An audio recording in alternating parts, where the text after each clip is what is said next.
Oletko yli 70 ja liikkuminen sujuu sinulta mainiosti? Tasapainon puolesta ei ole ollut mitään suurempia haasteita vielä, ei kaatumisia tai ehkä ei edes horjahtamisia tai läheltä piti tilanteitakaan. Liikut monipuolisesti erilaisissa maastoissa, ehkä kuljet metsäpoluillakin jonkin verran, eikä nuo talven liukkaatkaan sinua ihan kauheasti hidasta. Vähän ehkä malttia täytyy käyttää, mutta kuitenkin pysyt pystyssä. Jos tämä on tilanteesi, niin tervetuloa mukaan kokeilemaan tätä haastavaa yli 70-vuotiaille suunniteltua tasapainojumppaa. Tässä me tehdään tasapainoliikkeitä. Voit vähän testailla samalla, että miten se tasapaino säilyy näitä liikkeitä tehdessä. Me tehdään aluksi alkuverryttely ja sitten sen jälkeen noita vähän vaikeampia tasapainoliikkeitä. Suosittelen tekemään liikkeet sukkasilteen tai paljain jaloin, sillä tavalla saadaan sieltä jalkapohjista sitä asentotuntua käyttöön parhaalla mahdollisella tavalla. Tarvitset jumppaa varten myös vähän siinä tilaa, muutaman metrin matka suuntaan ja toiseen, voisi olla ihan hyvä olla. Ja jos haluat kuitenkin varmuuden vuoksi ottaa vähän tukea, niin valitse jumppapaikka semmoiseen kohtaan, että siinä on joku pöytä tai taso lähistöllä, tai sitten vaikka se selkänojallisen tuolin selkänoja. Sitten siirrytään harjoitusten pariin. Tehdään aluksi lyhyt alkuverryttely, missä me lämmitellään sieltä nilkkoja ja lonkkia, herätellään vähän sitä tasapainoa. Tuu vaan mukaan siitä painonsiirtojen kanssa. Jalat on siellä vähän leveämmässä haara-asennossa. Sitten pysäytetään liike, noustaan varpaille ylös ja takaisin alas. Ylös ja alas. Voit ottaa sieltä käsien liikkeen mukaan, kurota aina vuorotellen toisella kädellä sinne ylös kohti kattoa.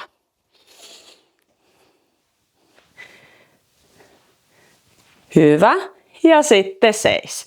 Tuo jalat vähän lähemmäs toisiaan. Sitten nostetaan vuorotellen polvea sieltä ylös, haetaan lonkkiin liikettä.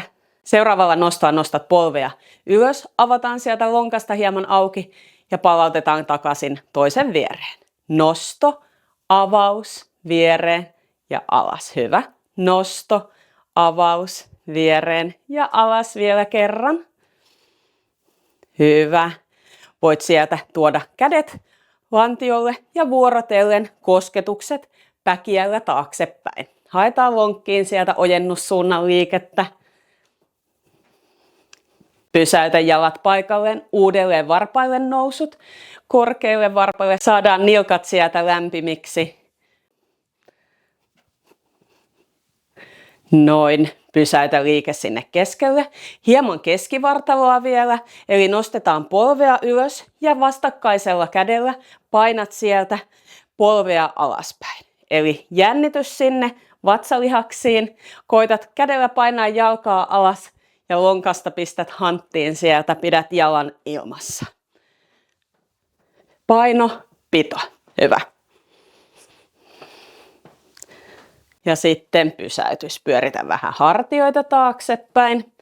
Sitten aloitetaan ensimmäisestä tasapainoliikkeestä. Ja se on varmaan ihan kaikille tuttu yhden jalan seisonta. Me tehdään tänään liikkeitä aina semmoisen minuutin verran. Nytten tätä ensimmäistä liikettä me tehdään ensin minuutti sillä heikommalla jalalla ensin ja sitten minuutti sillä vahvemmalla jalalla. Voit seurata ajan kulumista näytöllä näkyvästä kellosta. Siinä myös voit sitten huomioida sitä, vähän testata, että kuinka helposti kummallakin jalalla se yhden jalan seisonta onnistui. Mutta sitten aloitetaan. Heikompi jalka, toinen jalka nousee sieltä ilmaan. Ota hyvä ryhdikäs asento ja siinä pyritään pitämään se asento sitten sen seuraavan minuutin ajan.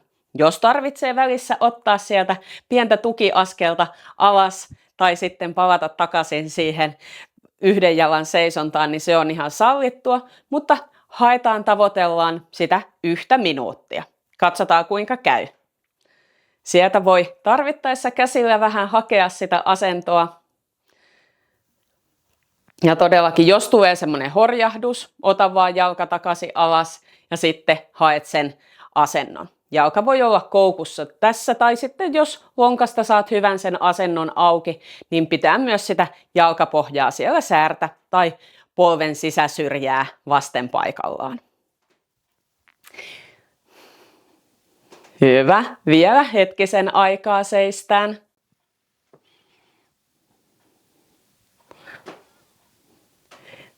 Ja sitten lasket jalan takaisin alas, vähän voi ravisuttaa sieltä lonkkaa ja sitten toinen jalka. Paino toiselle jalalle ja se saattaa olla nyt se vahvempi jalka. Huomaatko eroa toiseen jalkaan verrattuna, että pysyykö siinä helpommin paikallaan vai tuleeko sitä samanlaista huojuntaa? Muista, tukijalan polvi on siellä hieman koukussa, ei ole yliojennettuna lukossa. Ja sitten jos tuntuu helpolta, niin voit ottaa semmoisen tavoitteen, että vähän liikuttelet sitä päätä. Useinhan me ollaan saatu se ohje, että kiinnitä katse johonkin tiettyyn pisteeseen ja sillä tavalla pystyt säilyttämään sen asennon. Nyt jos olet käyttänyt sitä vinkkiä tämän yhden jalan seisonta-asennon säilyttämiseksi, niin muutappa hommaa ja hieman käännät päätä puolelta toiselle, katselet mitä kaikkea sieltä huoneesta löytyy. Häiritään sitä katsetta ja haastetaan tasapainohallintaa sillä tavalla. Hyvä. Ja sitten taas jalat sinne vierekkäin, hieman ravisuttelet jalkoja välissä. Siirrytään seuraavaan liikkeeseen. Sieltä lähdet viemään jalkaa taaksepäin ja takaisin ylös tänne eteen saakka. Otetaan saman tien käsien liike mukaan, jalka menee taakse ja sieltä takaisin ylös. Eli meillä on se yhden jalan seisonta ja sitä me häiritään jalkojen, vartalon, käsien liikkeellä. Sama jalka pysyy siinä tukijalkana, toinen jalka liikkuu. Hyvä, vaihda toinen jalka tukijalaksi ja sitten sieltä uudelleen jalka taakse, vartalo kallistuu eteenpäin ja sitten sieltä selkä ojentuu, polvi nousee ylös. Tässäkin se katse siellä harhailee alaspäin ja ylöspäin hieman liikkeen aikana. Mutta jos tuntuu, että se katse täytyy kohdistaa tiettyyn pisteeseen, jotta liike onnistuu, niin voit toki niinkin tehdä. Hyvä. Ja sitten seis. Jalat vierekkäin. Hieman ravisutellaan sieltä jalkoja rennoksi. Seuraavaksi harjoitellaan vähän sitä dynaamista tasapainoa. Tuttu juttu, tandem-kävely. Eli lähdetään sieltä kävelemään. Nyt me tarvittiin hieman tilaa siinä sen verran, kuin sinulla siinä kotona on. Kävelet niin, että kantapäät ja varpaat osuvat aina toisiin. Ja sitten kun pääset eteenpäin siihen saakka, mihin tila riittää, niin sitten lähdetään peruuttaen menemään taaksepäin. Askeleita taaksepäin. Aina varpaat ja kantapää osuu toisiin. Sieltä edestakaisin. Jos taaksepäin meneminen ei onnistu, voit hyvin tulla pelkästään eteenpäin ja kääntyä sitten taas uudelleen.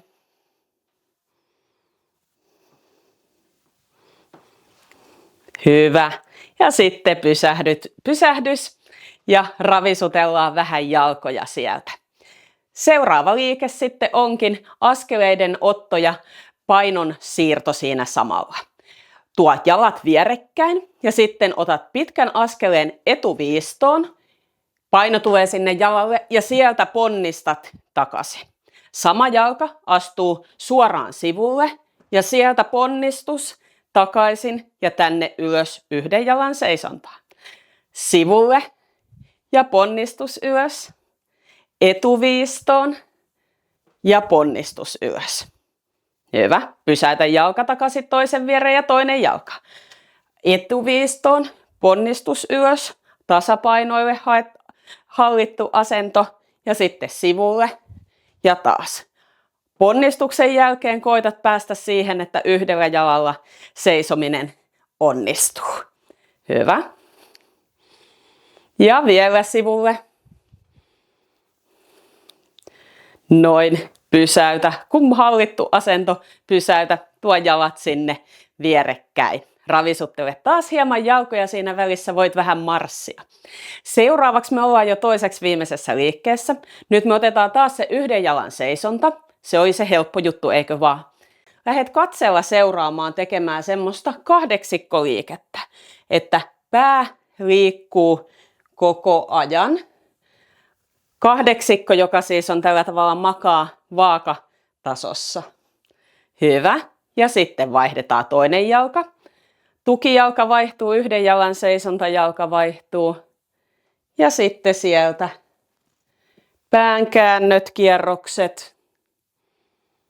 Tällä me sitä korvan tasapainoelintä siellä aktivoidaan pääliikkeellä ja se haastaa sitä liikettä. Sama justiinsa se, että me ei pystytä sitä katsetta fokusoimaan johonkin tiettyyn pisteeseen. Noin. Vielä viimeiset päänkäännökset. Hyvä. Ja sitten seis. Ravisuttele hieman jalkoja sieltä. Voit välissä taas hieman marssia siinä paikallaan. Meillä on sitten vielä viimeisenä tasapainoliikkeenä me tehdään vähän käännöksiä ja askelluksia. Eli nyt jos tiedät, että kääntyessä saattaa tulla vaikka huimauksen tunnetta, tee alkuun vaikka vähän maltillisemmin. Mutta liikkeenä on se, että lähdet tekemään pienen ympyrän, kävelet siinä paikallaan ja sen jälkeen kun tuut siihen keskikohtaan, otat 2 kummallakin jalalla askellukset eteenpäin. Vaihdetaan aina suuntaa. Eli sieltä paikallaan koitat vähän nopeammassa tahdissa tehdä sen ympyrän ja sitten askellus eteen ja eteen. Hyvä. Vaihda suuntaa aina välissä ja sitten askellus eteen ja eteen. Kuulostele, onko liike hallittu, turvallinen, meneekö hyvin, askellukset eteen vuorotellen. Ja taas toinen suunta. Eteen, eteen, hyvä. Ja tässä voi sitä kierroksen, käännöksen vauhtia tarvittaessa hidastaa, jos tuntuu, että siinä alkaa mennä pääpyörälle liian paljon ja nämä kierroksen pyörähyksen jälkeen otetut askellukset ei ole ihan niin hallittuja. Askellus ja painonsiirto. Vielä viimeinen kerta. Ympäri, askellus ja askellus. Noin, hyvä. Sitten voi ottaa semmoisen hyvän tukevan haara-asennon siellä vähän rentouttaa hartioita, tee muutamia painonsiirtoja siinä puolelta toiselle. Hyvä. Pysäytä liike siihen keskelle ja voit siellä vähän jalkoja nostella ja ravisutella, kuulostella, miltä ne jalat siellä tuntuu. Siitä tuli valmista meidän haastavasta tasapainoharjoituksesta. Nyt mielelläni kuulisinkin, että miten ne sinulta sujuu. Oliko ne yhtään vaikeita vai menikö nämäkin ihan helposti kuin vettä vaan, että enempi vaan kaipaisit lisää vaikeusastetta näihin jumppiin. Mutta kiitokset kun olit mukana. Ja jos haluat tästä jatkaa vielä jonkun jumpan pariin, niin tästä sivusta löytyy vaikka yksi sykejumppa, millä saat vähän kohotettua sitä sykettä ja harjoitettua kestävyyskuntoa. Kiitos kun olit mukana. Nähdään seuraavalla videolla. Moikka!